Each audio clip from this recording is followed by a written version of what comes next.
Good morning, y'all. Yes, I am live and while driving. Yes, I am. Because I had something I wanted to say to you all. I had a conversation in my head that I wanted to share about affirmation, action, and spirituality. Now, I promise I am paying attention to the road. I am hands-free, hands on the wheel. And I'm just cruising here. But I know that if I didn't share this, it would leave my mind, so I'm sharing it now. Good morning to everyone who's joining. I might not be able to see all you all because I'm keeping my eyes on the road, a little glance here and there. I want to talk about affirmation, action, and spirituality.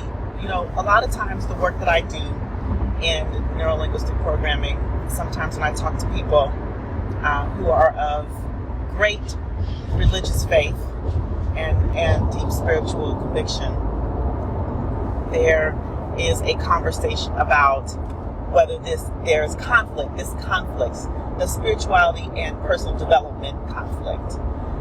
And I live in Atlanta, so I live in the South, where prayer is a very, very important principle and practice.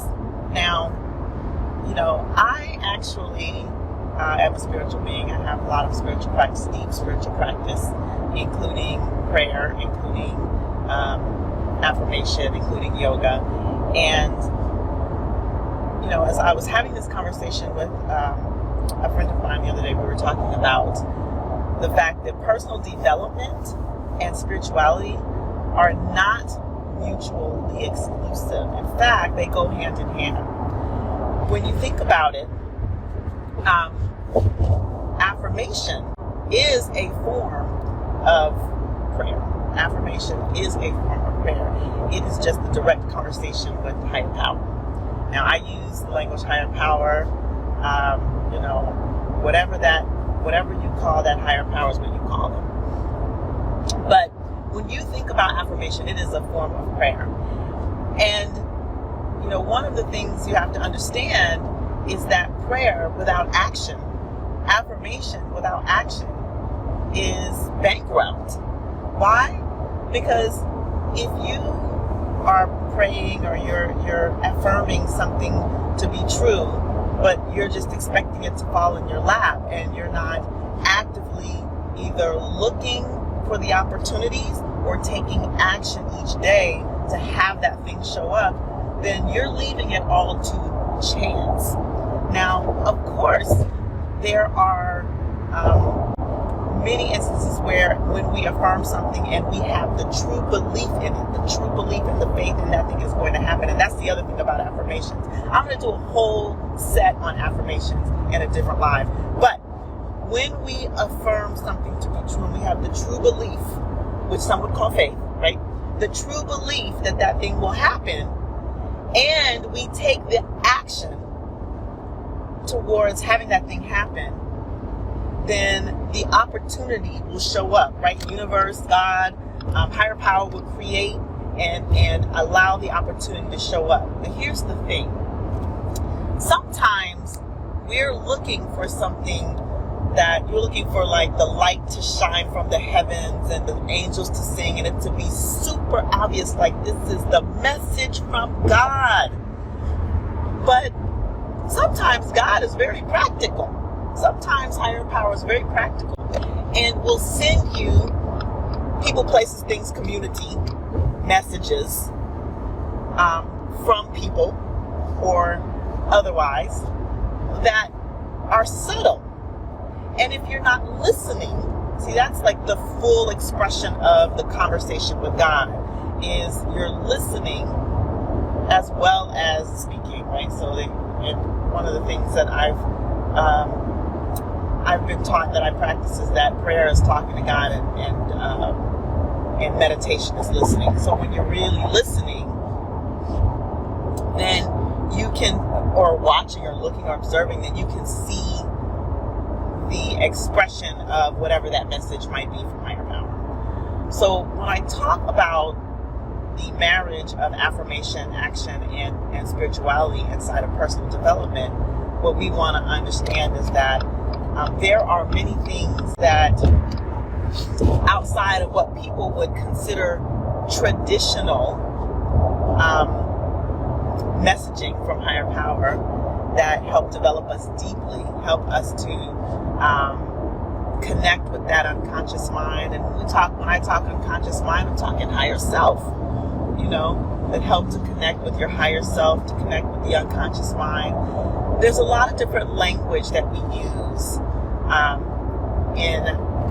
in this world, in the realm of personal development, the realm of spirituality, in the realm of neuro-linguistic programming.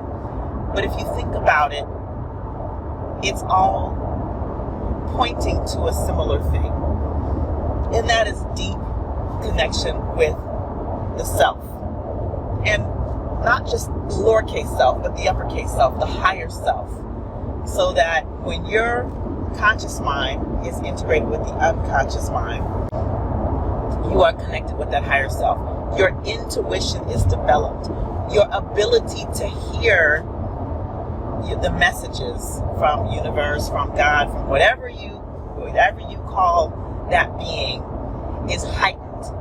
But when we are stuck in a one-track point of view, when we are stuck in negative emotion, when we're stuck in a limited belief system, then oftentimes that capacity to hear is diminished or dampened.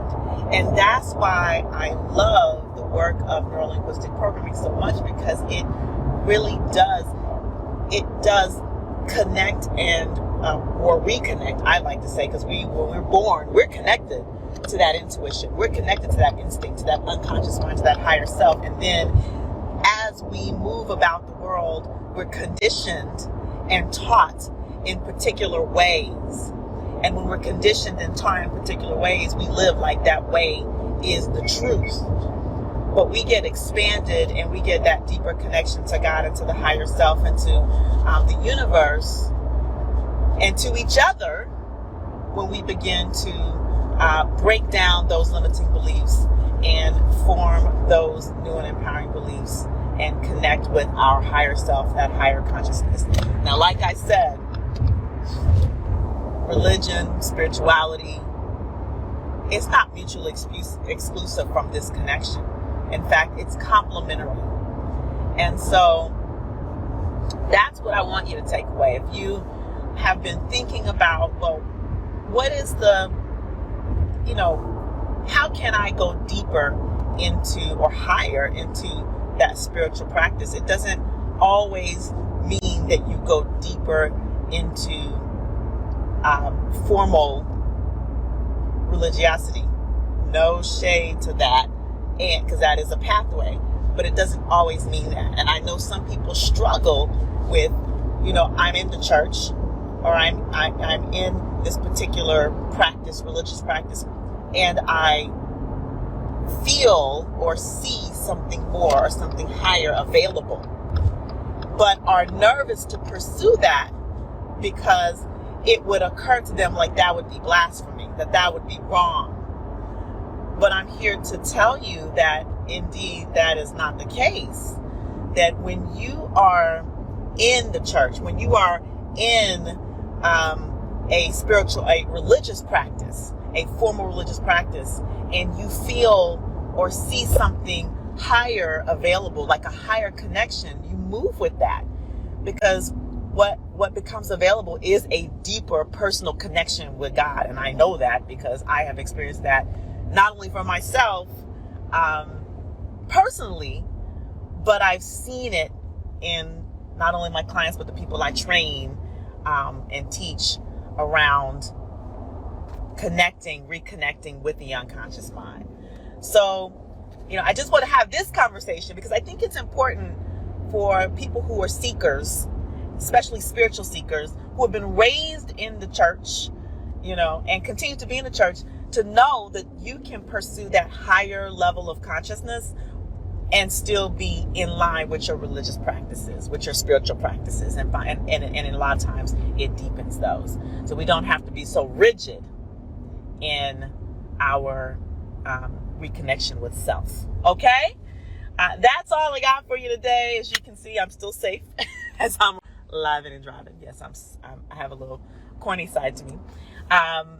We are having these deep conversations inside of the community. I'm always going to share with you about the Mind Remapping Nation. So if you want to come hang out with us in the Mind Remapping Nation, just go to mindremappingnation.com, and also you click the link in the bio. And if you have been thinking about NLP, I'm surprised at how many people I come across that are like, I've been thinking about it, but I'm not sure.